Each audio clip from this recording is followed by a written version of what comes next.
Please welcome Amy Mueller.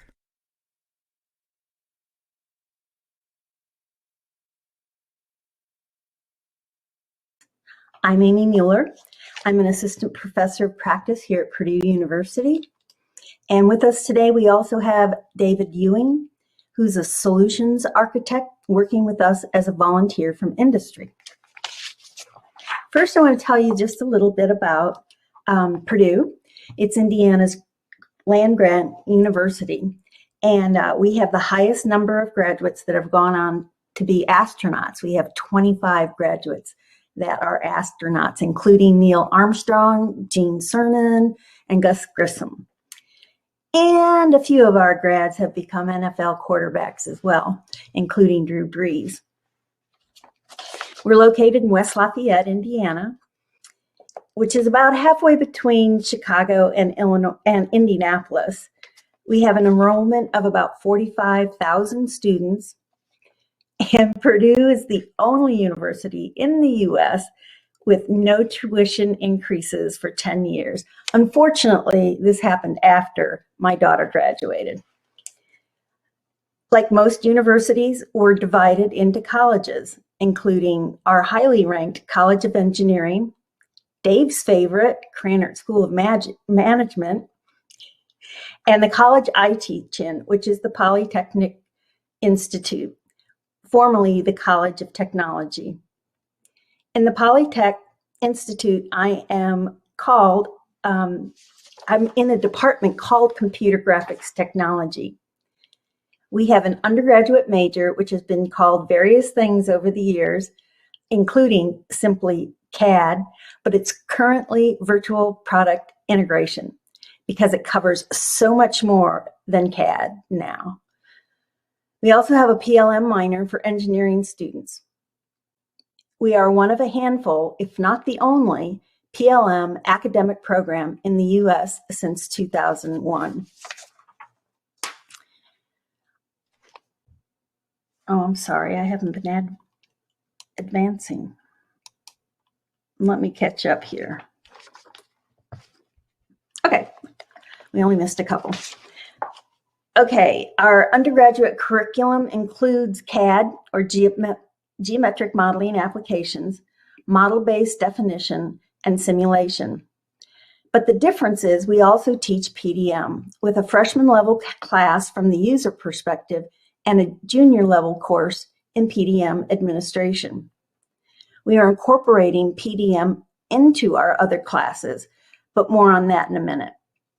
We also have 3 certificate programs designed for working professionals. I was hired to teach the PLM certificate program.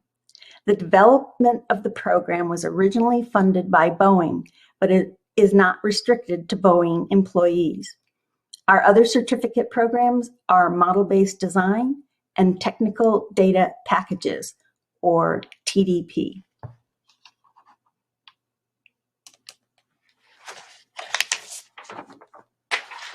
We have courses that focus on PDM, but we felt it was important to incorporate PDM into the other courses in our major. From our experiences in industry, we found engineers and designers thought PDM was a nuisance. So we wanted to expose our students to PDM early and often so they would start to understand its value. Really, in today's environment, we shouldn't be teaching CAD without PDM, because that's what students are going to run into when they get into industry. By introducing PDM as soon as possible, we present an alternative for sharing files rather than things like Google Drive, Dropbox, and so on. Our goal is to integrate an industry-level system into our courses so students are exposed to these workflows and processes and give them a leg up when looking for jobs in industry. Our strategy includes deploying Aras Innovator to manage assignments, group projects, assign grades, and manage our course content. It's uncomfortable to teach PDM and not use it to manage our course material.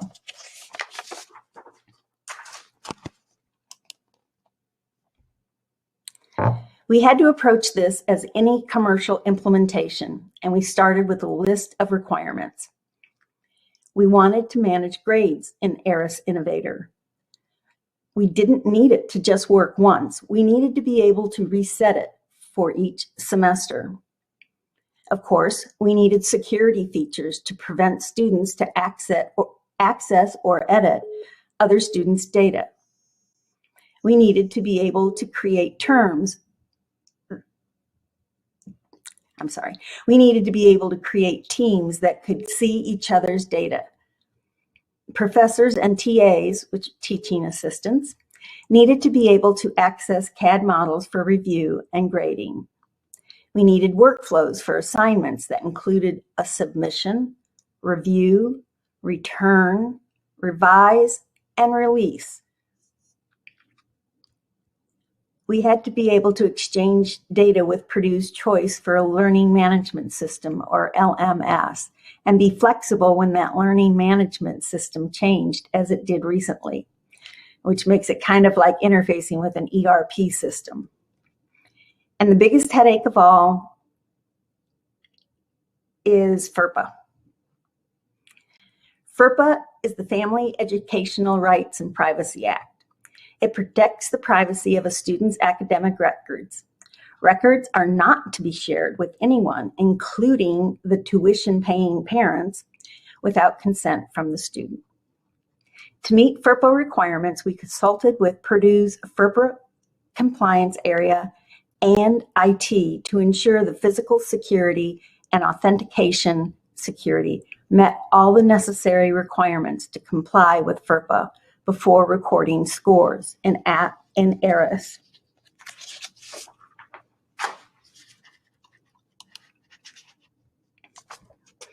Here's what our CAD document form looks like, with an assignment number and so on.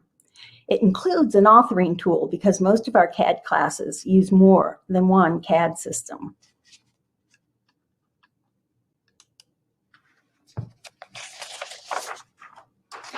To implement in the classroom, we also had to deal with CAD connectors and load this necessary software on campus lab machines, which involved a different Purdue IT organization, which means you start to sound more like a company bureaucracy, huh? Benefits include improved communication and streamlining feedback to students. Instead of just teaching students CAD, we're exposing students to how CAD is really used in industry. Some of the projects we are working on include Purdue's SAE teams, both electric vehicle and Baja. They're one of our biggest fans since Aras has helped their data control tremendously. Another project is integrating Cadena's part solutions and IN-MaC solutions with Aras Innovator for the classroom instruction. We've also started working with Canvas, and we've started integrating Aras Innovator into our service courses. These are courses that we teach as a service to other colleges on campus. For example, we teach the CAD class to all mechanical engineers, and that's because they're required to take a CAD class. I'm teaching this now. We have 700 students a semester, so I'm really looking forward to Aras Innovator in this particular class. We're almost there, but it is quite a scale up. Research is going on in the area of model-based systems engineering education with Boeing. We are working with Toyota Industrial Equipment on material handling, especially for small and medium enterprises. A lot of our current focus is on reusability and change management. And of course, we're always looking for new partnerships.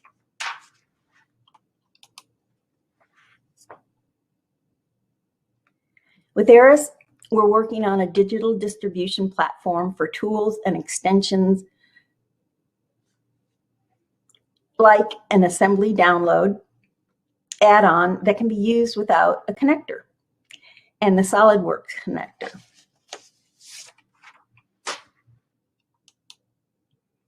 Next, we want to talk about the IN-MaC manufacturing test bed, and I'll turn it over to Dave.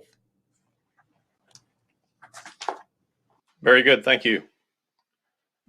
So welcome everyone. Again, wanted to give everyone an idea of what this manufacturing test bed is about. The idea of the test bed was to take the students from the class, the things that they're seeing and learning in class, and allow them to get out and put those things to work. When I look back at when I was an undergraduate, the things that you were able to take the knowledge from a book, a material science class, or a fluid mechanics class, or something like that. It really became cemented when I was doing the SAE teams, that we were making race cars. So you were taking those things and putting them to work. And we really felt this was a great thing that the university was putting together. And this was something that Aras wanted to support. And that's an area where I jumped in. So what is the rationale behind that test bed? Well, really, a lot of that was really to help the industry itself, help industries in the Indiana area, but not just limited to Indiana, but it's really with Purdue, it's global reach. And some of the things that the industries struggle with, we did mention in an earlier spot, the small and medium enterprises especially, they may not have all the resources to have Industry 4.0 executives and PLM executives like a very large company might. There's complexity across the different platforms. You've got PLM, you've got ERP, you've got supply chain. How do we put all those things together from a complexity perspective? That skills gap, having folks that just know how to put all that together. Thinking of that smaller business that's really trying to ramp up, has an innovative idea.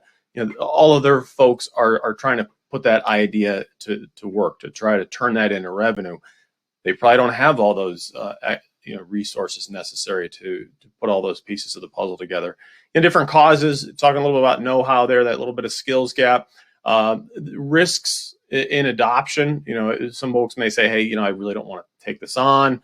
It takes time to put these things together, but also those smaller companies are also, hey, can we make the business case to put these things together?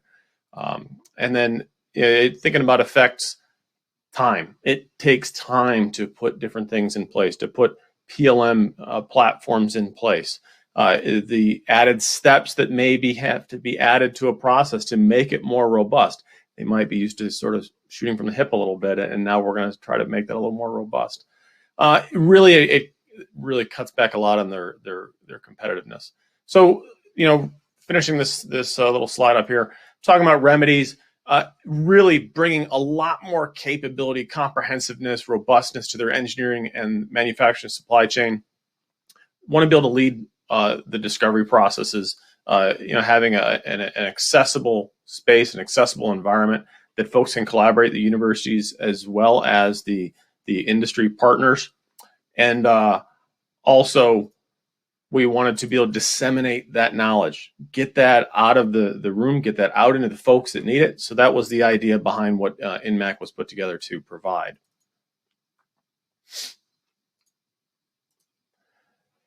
As far as the current status on the roadmap and what the idea here was, really this is to build the Industry 4.0, to build a showcase for Industry 4.0. I mentioned a few things earlier, the idea of discovery. We want to have a relatively controlled space using an enterprise platform for the students to be able to go and learn, discover how to start to build their own enterprise when they want to leave the university, but also providing feedback and research papers to the folks that are out there. Coming through and figuring out how to break through the barriers, some of those challenges I mentioned earlier. I mentioned disseminating information, both product and process R&D.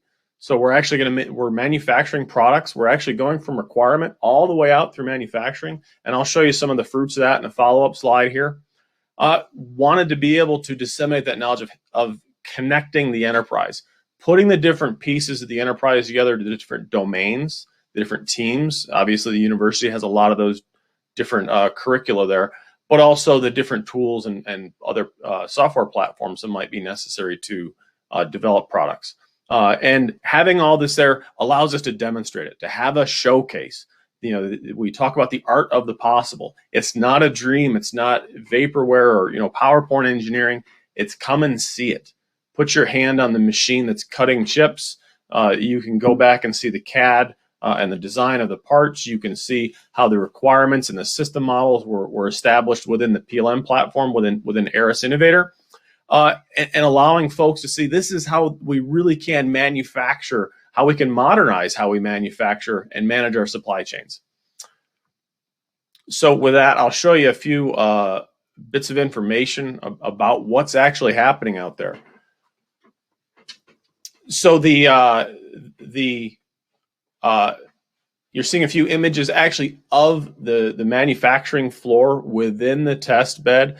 So we have effectively carbon fiber printers that you're seeing in the top left with some robots, and also the bottom left. And the outputs of those are in the top right. So the idea there is we're actually trying to play with a bicycle crank instead of something that might always be manufactured with a machined part, whether it be aluminum or steel. Can we take a different approach and use the benefits and the weight of carbon fiber for the strength, but also then overmold it with some injection molded plastic to get the rigidity we need in the structure? Now we can get the best of both worlds and evaluate the best processes to get there, the best materials that are necessary to achieve that. So now you're talking about the requirements, you're talking about the simulations, the manufacturing, and then the tests, which might drive a change. No, this isn't strong enough. I've got to go back to that drawing board. So the engineers and the manufacturing teams are able to operationalize the real thing. A couple other images. You're seeing some of the assembly areas there in the bottom center, and some of the spools of the different material that go into the machine for the carbon fiber assembly. What does that look like within PLM, within Aras Innovator? A couple of screen grabs. I was using the bicycle crank example. This is the more traditional model of the bicycle crank that most of us are all familiar with when we jump on our bikes. So you're seeing the assembly within Aras Innovator. So this is actually a second instance of Aras Innovator outside of the instance that Amy mentioned that they use in the classroom. So this is an area where we've actually, Travis and I and a few others have been coaching the students on how to architect the implementation. We didn't want to give them all the answers. So it was also a lot of, hey, all right, you've learned these things. You took these things in class. You started to understand PDM. Let's let them go and build it. Give them admin to a machine. Allow them to define new item types or starting with new properties. One of the students, for example, he actually took the manufacturing process planning in Aras Innovator, one of the applications, and expanded it. It typically is meant for the assembly process. And this fellow says, well, hey, can I use that for the operational process that's necessary to load up a 5-axis mill? The idea of I've got an operation, I have to take a billet, I have to put it on a pallet and fixture it properly to get it ready to go in the machine. Maybe add tooling, whatever the specifics were. He says, hey, this is a structured document and a structured process. I don't have to just use it for assembly. I can use it to standardize how I load machines, so that now they're able to expand beyond that. And that's actually one of the use cases Amy mentioned earlier with Canvas. Hey, can we take those things and now use the Canvas prototyping that the Aras team and Canvas started to develop a while back? Can we make a more rich, a more robust document? So nice areas where students are also kind of working with the Aras team and partners to push the envelope a little bit. And a few other images in there. Bottom right's a little a pump. That's a medical example. So the idea here was for the students to actually make products. There's 4 or 5 different products. The bicycle crank set is one of them. The medical pump is another. And to manufacture them, take them from idea, from requirement, all the way out through if there's system models necessary. There are some software products, some Raspberry Pi type products, for example, and all the way out to making it, cutting chips, making something real, and going in and having to run a CMM machine and see if we made it. Is this thing? Are all the dimensions right? Is the weight right? Whatever the specific requirements were. So you can now validate. If you use the V diagram, kind of referring back to the left leg of the V. So that's where we stand now. The students are actively working on this, and there's research level students that are doing a little bit. There's also some undergrads that are working on it. They all still have to go to class, so there's typical university things, lots of different things going on at one time. And I should mention the Raspberry Pi little project is nice because they're actually building software in there. Haven't gotten to it yet, but the idea was to have a software project. Well, you can buy a Raspberry Pi off the shelf, go buy 50 of them from Amazon, and develop software. Use Aras Innovator to manage the software item and a tool like Git or something like that for managing the software source code. And then we actually want to deliver those Raspberry Pis with some sensors out to them to industry, to be able to show folks that, hey, it doesn't have to be really expensive and really hard to now go measure and instrument your machines. So that folks, that those small to medium businesses we talked about that may say, hey, I don't have the capital to go and do those things. Well, if we can get them simple, effective little things that they can go measure information. So we're going to distribute that to some local folks in the near future. I'm a little ways away from Indiana now in the Northeast in New Hampshire, but I actually have a 4-axis mill in my basement. So we're actually going to, when we get to that point in time, we're going to instrument my machine and let it transmit information back to Purdue, so we can have some good information and show folks this can be done, and we can go and start to build something for the manufacturing community. And with that, that's kind of the last bit of overview. As far as the other things that we've been doing together, the coursework has actually turned into a book that we've authored, 2 of them actually. The light blue one kind of in the center is the specific textbook that the students use. So myself and Amy and Jorge and Travis have all teamed together to actually codify this into a book to teach the students how to do all the work. And we made it an industry professionals edition, a more pragmatic kind of view. So if anyone's interested, those are out there. You can see our website there. So that's all that we have today. Amy, did I miss anything?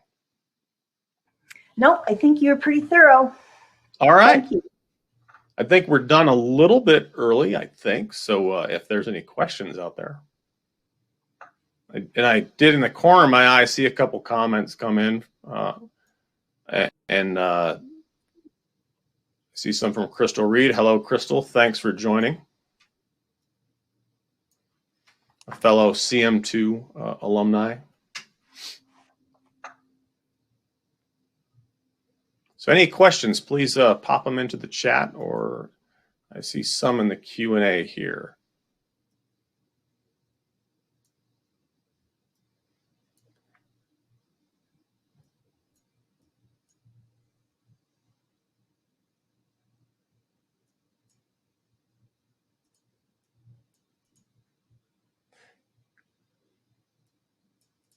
Crystal's asking about, since she's the chair of SAE CM standards, she'd like to know who we're working with at SAE so she can reach out to them.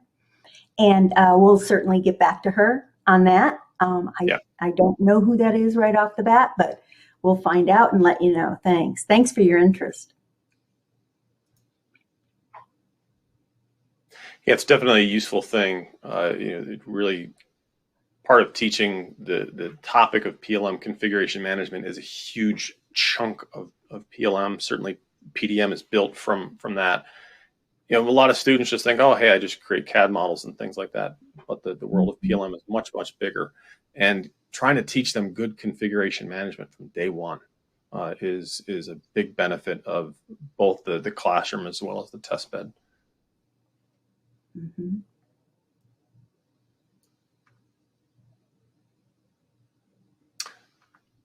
So Crystal asked about incorporating config management with the PDM. So yeah, it is within the courseware as well.